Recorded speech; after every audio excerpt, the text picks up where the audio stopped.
మహాగణాధిపతయే నమః. ఓం గురుభ్యో నమః. ఓం శ్రీమాత్రే నమః. పరమేశ్వర స్వరూపమైనటువంటి జ్యోతిష, వాస్తు మరియు ఇతర అనేకమైనటువంటి శాస్త్రములను మనకు అందించినటువంటి మహర్షులకి నమస్కారం. హయగ్రీవ హయగ్రీవ హయగ్రీవేతి యో వదేత్ తస్య నిస్సర సేవాని జన్మకన్యా ప్రవాహవత్. అరుణాం కరుణాతరంగితాక్షీం ధృతపాశాంకుశపుష్పబాణ చాపాం అనిమాదిభిరావృతాం మయూకైః అహమిత్యేవ విభావయే భవాని. శ్రీమాత్రే నమః. ప్రేక్షకులకి ఆ లలితాంబిక అమ్మవారి యొక్క అనుగ్రహం పరిపూర్ణంగా కలగాలని మనస్ఫూర్తి కోరుకుంటూ మనం ఈరోజు చెప్పుకోబోయేటువంటి వార ఫలితాల్లో 10వ తేదీ మార్చి నుంచి 16వ తేదీ వరకు ఏ విధంగా ఉంది. గ్రహస్థితి కనుక చూసుకున్నట్లయితే గురువు మేషంలోని, మీన రాశిలో బుధుడు, రాహువు అంటే నీచ స్థానంలో ఉన్నాడు బుధుడు. అదేవిధంగా రవి, శని, శుక్ర, చంద్రగ్రహాలు కుంభంలోని, మనకి కుజుడు మకర రాశిలో ఉన్నాడు. అయితే ఈ వారం రోజులు చంద్రుడు 10వ తేదీ నుంచి 16వ తేదీ వరకు కుంభం నుంచి మనకి వృషభ రాశి వరకు సంచారం జరుగుతుంది. ఈ యొక్క గ్రహస్థను అనుసరించి ద్వాదశ లగ్నాల వారికి, లగ్నం తెలియని వారు రాశిని చూసుకోండి, ఎటువంటి ఫలితాలు రానున్నాయి, ఏ విషయాల పట్ల జాగ్రత్త వహించాలి, మరియు అదేవిధంగా ఏ దేవత ఆరాధన చేసుకోవాలనే విషయాన్ని మనం ఇప్పుడు తెలుసుకుందాం. తులాలగ్నము, తులారాశి. లగ్నం తెలిస్తే లగ్నం నుంచి చూసుకొని, లగ్నం తెలియని వారు రాశిని చూసుకోవచ్చు, తప్పులేదు. మీకు ఈ వారం మొత్తము కూడా ఏ విషయాల్లో బాగుంది అంటే ఫైనాన్షియల్గా చాలా బాగుంది, అందులో ఎటువంటి సందేహం లేదు. కాకపోతే సంతానం కోసం ప్రయత్నం చేసేటువంటి వారు 13, 14 తేదీలు కొంత జాగ్రత్తగా ఉండాలి. మరియు 13, 14 తేదీలు ఏదైనా నిర్ణయం తీసుకునేటువంటి వారు, రాజకీయాల కోసం, రాజకీయ సంబంధంగా ప్రయత్నం చేసేటువంటి వారు, రాజకీయ సంబంధంగా నిర్ణయం తీసుకునేటువంటి వారు కాస్త జాగ్రత్తగా ఉండాలి. ముఖ్యంగా 13, 14 తేదీలు గుర్తుపెట్టుకోండి. ఇక అదేవిధంగా చూసుకున్నట్లయితే ఈ వారం మొత్తము కూడా మీరు ఇన్వెస్ట్మెంట్స్ చేసే విషయంలో కూడా చాలా జాగ్రత్తగా ఉండాలి. ఎందుకంటే ఇక్కడ భాగ్య వ్యయాధిపతి అంటారు. భాగ్య వ్యయాధిపతి అయినటువంటి బుధుడు నీచ స్థానంలో ఉన్నాడు. సో నీచంలో ఉన్నందుకు ప్రత్యేకంగా ఏంటంటే, ఇది 6వ స్థానంలో నీచంలో ఉన్నందుకు తులాలగ్నం వారు ప్రత్యేకంగా కొంతమంది మనకు చూడండి, ఏదో ఒక వ్యాపారం అనుకుంటారు. ఆ వ్యాపారం కోసం వాళ్ళ దగ్గర సొంత ధనం ఉంటే ఇన్వెస్ట్మెంట్ చేయడం వేరు, అప్పు చేసి మరి ఇన్వెస్ట్మెంట్ చేస్తారు. కొంతమంది క్రెడిట్ కార్డ్స్ని ఆ లోన్ తీసుకుని ఈ లోన్ తీసుకుని వాళ్ళు ఇన్వెస్ట్మెంట్ చేస్తారు. తులాలగ్నం వారికి అప్పు చేసి ఇన్వెస్ట్మెంట్ చేయడం అనేటువంటి సరైనటువంటి కాదు ఈ యొక్క వారంలో ప్రత్యేకంగా. అలాగే మరొక విషయం ఏంటంటే, ఈ 12వ స్థానాధిపతి నుంచి పడ్డాడు కాబట్టి తండ్రి గారి ఆస్తికి సంబంధించిన విషయంలో, తండ్రి గారి ఆరోగ్యం సంబంధించిన విషయంలో కూడా చాలా చాలా జాగ్రత్తగా ఉండాలి. ఇక ఫైనాన్షియల్ గ్రోత్ అయితే ఉంది, అందులో ఎటువంటి సందేహం లేదు. మరియు కొంచెం లాభాలు వచ్చేటువంటి విషయంలో కొంచెం అధిక ప్రయత్నం చేయవలసిన పరిస్థితి ఉంటుంది. ఎడ్యుకేషన్ రిలేటెడ్ సంబంధించిన విషయంలో కొంత స్ట్రెస్ ఉంటుంది, కొంచెం సంతాన విషయంలో కావచ్చు, ఎడ్యుకేషన్ విషయంలో కావచ్చు. అదేవిధంగా కొద్దిగా ఫ్రెండ్స్ వల్ల కూడా కొంత స్ట్రెస్ అవుతూ ఉంటారు. కొన్ని కొత్త ఐడియాలు ఇంప్లిమెంట్ అవ్వట్లేదు అనేటువంటిది స్ట్రెస్ అనేది కొంత ఉంటుంది. But no need to worry, ఎందుకంటే లగ్నం మీద గురువు యొక్క బలం ఉంది, గురువు యొక్క దృష్టి ఉంది కాబట్టి దైవం మీకు సహకరిస్తూ ముందుకు తీసుకెళ్తున్నట్టుగా జరుగుతుంటాయి కొన్ని అంశాలు. అలాగే మరొక విషయం ఏంటంటే, ఇక్కడ గమనించుకున్నట్లయితే ఇక్కడ అప్పుల వల్ల ఎవరికైనా అప్పు ఇప్పించడం కావచ్చు, అప్పు తీసుకోవడం కావచ్చు, అప్పు మూలంగా మీరు మధ్యవర్తిగా ఉండడం కావచ్చు, వీటి వల్ల మీకు ఇబ్బంది కలగనుంది. కాబట్టి ఈ యొక్క అంశంలో చాలా చాలా చాలా జాగ్రత్తగా ఉండండి. ఇక మీరు ప్రధానంగా ఇక్కడ ఏంటంటే, జాబ్ కోసం ప్రయత్నం చేస్తే జాబ్స్ వస్తాయి. జాబ్ కోసం ఏమి ఇబ్బంది పడాల్సిన అవసరం లేదు. అంటే కొంతమంది చూడండి, అయ్యో నాకు జాబ్ పోయింది, ఏం చేయాలో ఏంటో అర్థం కావట్లేదు పరిస్థితి అనుకుంటారు. ఏం టెన్షన్ పడాల్సిన పని లేదు. బికాజ్ ఆఫ్ మీకు జాబ్ ఇచ్చేటువంటి గ్రహం ఏదైతే ఉందో, కారకుడు ఎవరైతే ఉన్నారో, ఇప్పుడున్న ప్లానటరీ పొజిషన్స్లో చాలా బాగుంది. కాకపోతే మీరు నిత్యం చేసేటువంటి పనిలో, అంటే మీరు రెగ్యులర్ యాక్టివిటీస్లో కొన్ని అంచనాలు తక్కువగా వేయడం వల్ల అప్పులు తీసుకొని బిజినెస్లోకి వెళ్తారు. ఇది మాత్రం చాలా చాలా జాగ్రత్తగా ఉండండి. ఇది చాలా గుర్తుపెట్టుకోవాల్సిన అంశం. ఇక మీరు చేయవలసిన దేవతారాధన, సూర్య ఆరాధన చేయండి, స్కందారాధన చేయండి. ఇంకా వీలైతే కాళికాదేవి యొక్క అష్టోత్తరం చదువుకోండి, అన్ని విధాలుగా బాగుంటుంది. మనకి యూనివర్సల్గా కలిగేటువంటి కొన్ని ఎఫెక్ట్స్ ఉంటుంటాయి. దాని పరంగా చూసుకున్నట్లయితే బుధుడు నీచ స్థానంలో ఉన్నాడు ప్రస్తుతం.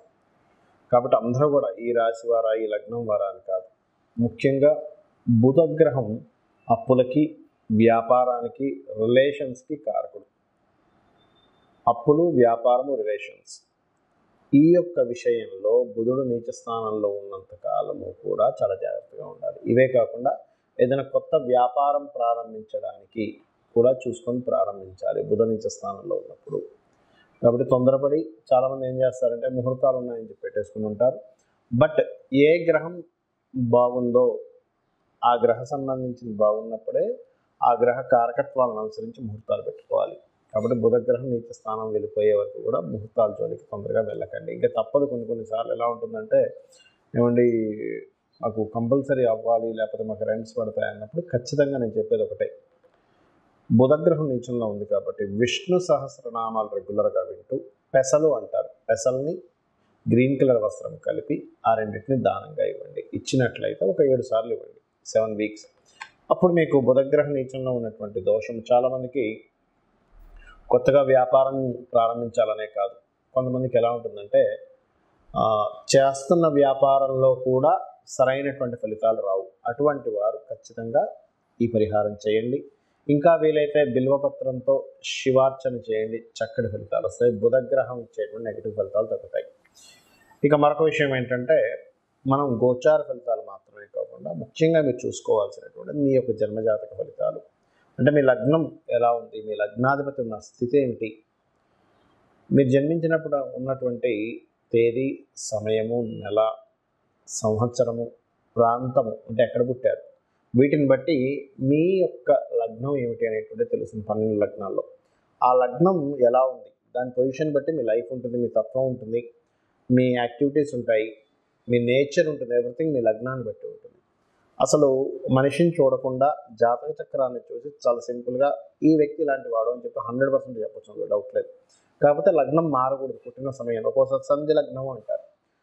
సంధి లగ్నం పడ్డప్పుడు మాత్రం 2 లగ్నాలు వచ్చినప్పుడు మాత్రం దాన్ని కొంత పరిశీలించి అర్థం చేసుకోవాలి. ఆ రకంగా ఎలా అయితే మనిషిని చూడకుండానే ఈ మనిషి ఇలాంటి తత్వము అని లగ్నాన్ని చూసి ఎలా చెప్తామో, మనిషి చూడక్కర్లేదు, ఓన్లీ జాతకం చూసి. అదేవిధంగా అతని జీవితంలో ధనయోగాలు ఎంత బలంగా ఉన్నాయి అతని ధనాధిపతిని చూసి, అతని యొక్క 3వ స్థానాన్ని చూసి, అతనికి సిబ్లింగ్స్కి ఉండేటువంటి రిలేషన్స్ ఎలా ఉన్నాయి, సిబ్లింగ్స్ ఎలా ఉంటుంది అసలు అనేటువంటిది, మరియు చతుర్థ భావం బట్టి ఇతను ఎప్పుడు ప్రాపర్టీస్ కొనుక్కుంటే బాగుంటుంది, ఎటువంటి ప్రాపర్టీ కొనుక్కుంటే బాగుంటుంది, ఈ ప్రాపర్టీ మీద ఇన్వెస్ట్మెంట్ చేసేటువంటి సమయం అసలు ఎప్పుడు రైట్ టైం, ఎటువంటి ఎడ్యుకేషన్ చదివితే మంచిది, అదేవిధంగా సంతాన అభివృద్ధి, ఏం చేస్తే సంతాన అభివృద్ధి ఉంటుందో. కొంతమందికి సంతానం ఉండదు, అంటే ఎందుకు ఉండట్లేదు, బికాజ్ ఆఫ్ 5th హౌస్ పాడవుతుంది. అదేవిధంగా కొంతమంది రుణ, రోగ, శత్రువులతో నిత్యం బాధపడుతూ ఉంటారు. ఆ రుణాన్ని, రోగాన్ని, శత్రుత్వాన్ని ఇచ్చేటువంటి గ్రహ సంయోగం ఏముంది అతని జాతకంలో, దానికి సంబంధించిన దానము, మంత్రము ఏం చేసుకోవాలి. మంత్రస్థానం యాక్టివేషన్ అయితే రుణరోగ శత్రుస్థానాలు డౌన్ అవుతాయి, అంటే ఆ ప్రాబ్లం అనేది తగ్గుతుంది. అదేవిధంగా వివాహం, చాలామంది చూడండి వివాహం ఎప్పుడవుతుందండి, నా వివాహం అవ్వట్లేదండి, ఏం చేయాలో అర్థం కావట్లేదు, ఇలాగే ఉండిపోతాను, దిగులు చెందుతూ ఉంటారు. ఇక్కడ ఏంటంటే ఒకటే గుర్తుపెట్టుకోవాలి, వివాహానికి ఒక రైట్ టైం అనేటువంటిది ఉంటుంది. అది 3 నుంచి 5 సార్లు వస్తుంది. ఆ రైట్ టైం తెలుసుకుని ఆ సమయంలో కనుక మీరు వెతికినట్లయితే 100% వివాహం అయితే తీరుతుంది, అందులో ఎటువంటి సందేహం లేదు. ఇక మరొక విషయం ఏంటంటే ఇక్కడ గమనించుకున్నట్లయితే వివాహము మరియు ఒకటే గుర్తుపెట్టుకోండి, వివాహం తర్వాత మనకి ఇందాక నేను చెప్పినట్టుగా సంతాన యోగాలు, అందులో పర్టికులర్గా ఎప్పుడు ఎలాంటి సమయంలో వివాహం వెతికితే తొందరగా అవుతుంది, ఎప్పుడు చేసుకోకూడదు అనేటువంటిది కూడా ఉంటుంది. వివాహం కొంతమందికి ఎలా ఉంటుందంటే ఒక 20 సంవత్సరాలు ఉంటుంది వివాహ యోగం లేని సందర్భం. మరి అలాంటప్పుడు 20 సంవత్సరాలు ఆగుతారా అంటే అలా కాకుండా దానికి సంబంధించిన రెమెడీ చేసుకోవడం, ఇన్వెస్ట్మెంట్స్ కావచ్చు, విదేశాలకు వెళ్ళడం కావచ్చు, వ్యాపారం కావచ్చు, ఇవన్నీ కూడా మీ జన్మజాతకంలోనే ఉంటాయి. ఒక బ్యాడ్ టైం నడుస్తుంటే దాన్ని ఎట్లా గుడ్గా మార్చుకోవాలనేటువంటిది కూడా మీ జన్మజాతకంలో ఉంటుంది. అది కూడా చాలా సింపుల్గా ఒక అమ్మవారి నామాన్ని తీసుకొని దాన్ని రోజు చాంటింగ్ చేయడం ద్వారా క్లియర్ చేసుకోవచ్చు. చాలామంది ఏమనుకుంటారంటే దీనికి ఏదో పెద్ద పూజలు చేసుకోవాలి, వేలు లక్షలు ఖర్చు పెడితేనే కానీ మనం బయటపడలేమనుకుంటారు. అదంతా భ్రమ. గుర్తుపెట్టుకోండి, ఈ కలియుగంలో నామం చేసినంత మాత్రం చేత మనం విముక్తి చెందుతాం, ఎటువంటి కష్టం నుంచి అయినా సరే. ఇక్కడ మీకు సందేహం కలగవచ్చు, ఏమండి మరి అన్నీ మన జన్మజాతకంలో ఉన్నప్పుడు మనం ఎందుకు ఈ వార ఫలితాలని, మాస ఫలితాలని, ఆ గ్రహం ఈ గ్రహం కలిసిందని ఇట్లాంటివన్నీ ఎందుకు చెప్పుకుంటున్నాము, సంవత్సర ఫలితాలు ఎందుకు చెప్పుకుంటున్నాము అంటే జ్యోతిష్శాస్త్రం అనేటువంటిది మన జీవితంలాగే రెండు భాగాలుగా ఉంటుంది. ఒకటి గోచార ఫలితము, రెండవది మన జన్మజాతక ఫలితం. మనం చూడండి, మనం ఒక ప్రయత్నం చేస్తూ ఉంటాం. ఆ ప్రయత్నానికి తగ్గట్టుగా బయట వాతావరణం ఉండాలి. అంటే ఎలా అంటే, చిన్న ఎగ్జాంపుల్ చెప్తాను చూడండి. మనం ఒక ప్రోడక్ట్ లాంచ్ చేస్తున్నాం.